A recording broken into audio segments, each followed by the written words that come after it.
შვილის ბრიფინგი მეხუთე პრეზიდენტის განცხადებას პირდაპირ ეთერში თავაზობთ. ჩემი ბრიფინგი იმითი რომ მიულოცო თავდაცვის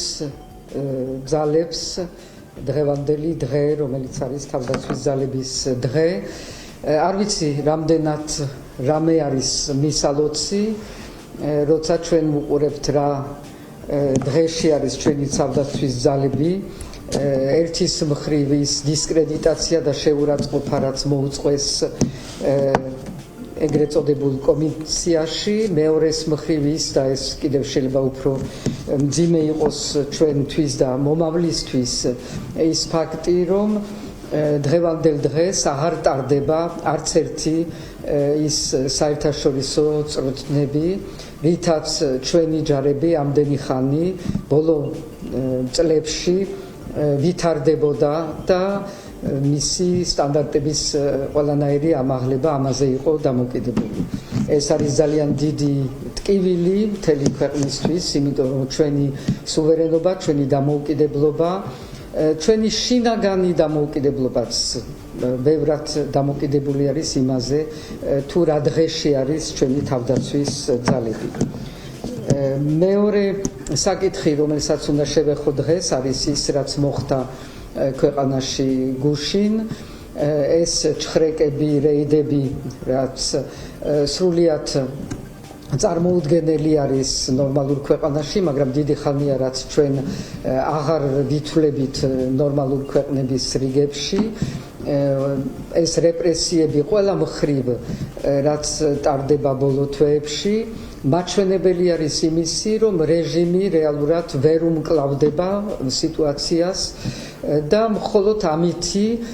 ცდილობს, რომ თავისი თავი გაამყაროს. ეს ყოველდღიურად ჩანს მეტი და მეტი, მაგრამ ეს მეტი და მეტი, როგორც ჩანს, ვერაფერს ვერ აღწევს ვერც საბოლოოდ პროტესტის ჩაქრობას, ვერც ხალხის საბოლოო დაშინებას და იმასაც ვერ აღწევს, რომ შინაგნად გაამყაროს რეჟიმი, რამე თუ ჩვენ ვხედავთ, რომ რყევები რეჟიმის კუთხით გრძელდება, ძლიერდება, ადამიანები ტოვებენ, გადიან ამ რეჟიმის პირველი წრიდან სხვადასხვა ფორმით, მაგრამ ის რომ უახლოესი პირები ამ რეჟიმის ამ ბოლო პერიოდში გავიდნენ თამაშიდან, ასე ვთქვათ, ეს არის ერთ-ერთი ყველაზე მნიშვნელოვანი ნიშანი იმისი, თუ ეს რყევები როგორ შეიძლება განვითარდეს და ეს არის ვინც იცის პოლიტიკური სისტემების ისტორია. ეს არის ერთ-ერთი ფორმა, რითაც რეჟიმები უახლოვდებიან თავიანთ დასასრულს. ასევე ძალიან მნიშვნელოვანი არის, რომ გავიგოთ კარგად რა ხდება, იმისი გაგება, თუ როგორ და რა ფორმით სანქციები ნამდვილად უკვე ავლენს თავიანთ შედეგს და გავლენას ამ ადამიანებზე, რომლებიც არიან პირველი წრის ადამიანები და არა მხოლოდ მათზე, მაგრამ ფინანსურად სწორედ ამ ადამიანებზე, რომელსაც აქვთ ყველაზე დიდი დოვლათი დაგროვებული, იმათზე არის ყველაზე სერიოზული შედეგები და გავლენები ამ სანქციების პირველ რიგში, პირველ ადამიანზე, რომელიც დღეს უკვე არის თავისი უზარმაზარი სიმდიდრით იზოლირებული და პრაქტიკულად ვეღარ სარგებლობს ამ თანხებით და ამაზე ჩვენ გვექნება ცალკე ინფორმაცია, რომ ჩვენი საზოგადოება იყოს ინფორმირებული და იცოდეს ის, რაც ცოტა უფრო რთული გასაგები არის, ეს სანქციები ფინანსურად, როგორც შეიძლება იმ დღესვე არა, მაგრამ ნელ-ნელა რეალურად ახდენს გავლენას და იწვევს სწორედ ამ რყევებს, რომელსაც ჩვენ დღეს ვუყურებთ. მე არ შეიძლება ასევე არ გამოეხმაურო იმას, თუ რა მოხდა CSKA-ს დადგენილებით, ძალიან საინტერესო არის და ესეც არის ძალიან საინტერესო ნიშანი, იმისი თუ რა დღეში არის რეჟიმი,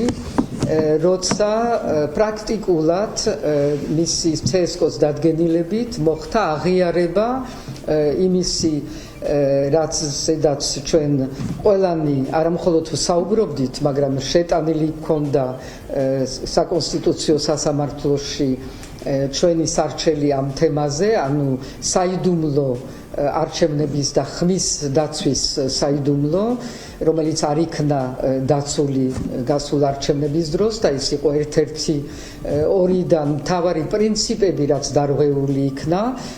მე ვამბობ პრინციპულ დონეზე და დანარჩენი დარღვევები ახლა ამას არ დაუბრუნდებით. ერთი იყო დისკრიმინაცია მოქალაქეთა შორის და დიასპორისთვის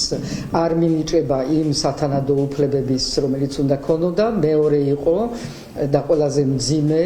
ხმის მიცემის საიდუმლოების არ დაცვა და დღეს დადგენილებით CSKO-მ აღიარა ეს ფაქტი, რადგანაც მიიღო რაღაცა უმნიშვნელო,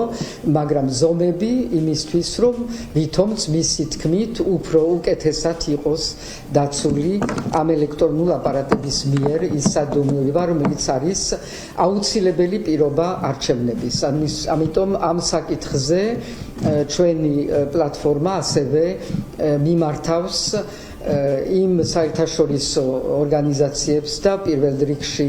სტრასბურგის სასამართლოს, სადაც შეტანილი არის ამ საკითხებზე სწორედ სარჩელი იმისთვის, რომ ეს დამატებითი ინფორმაცია მათთვისაც ცნობილი იყოს. და კიდევ ერთხელ მინდა აქ გაგახსენოთ იმის შესახებ, რომ ჩვენ პლატფორმა აწყობს 26 მაისის მომსამზადებელ კომისიას, სადაც შემოვლენ ყველანი, ეს არ იქნება პლატფორმის კომისია, არამედ ყველა იმ ძალების, რომელიც დღეს არიან წინააღმდეგობის ძალები, რამე თუ ჩვენ ვიბარებთ 26 მაისს და ამისთვის მზადება უკვე დაწყებული არის. ძალიან დიდი მადლობა.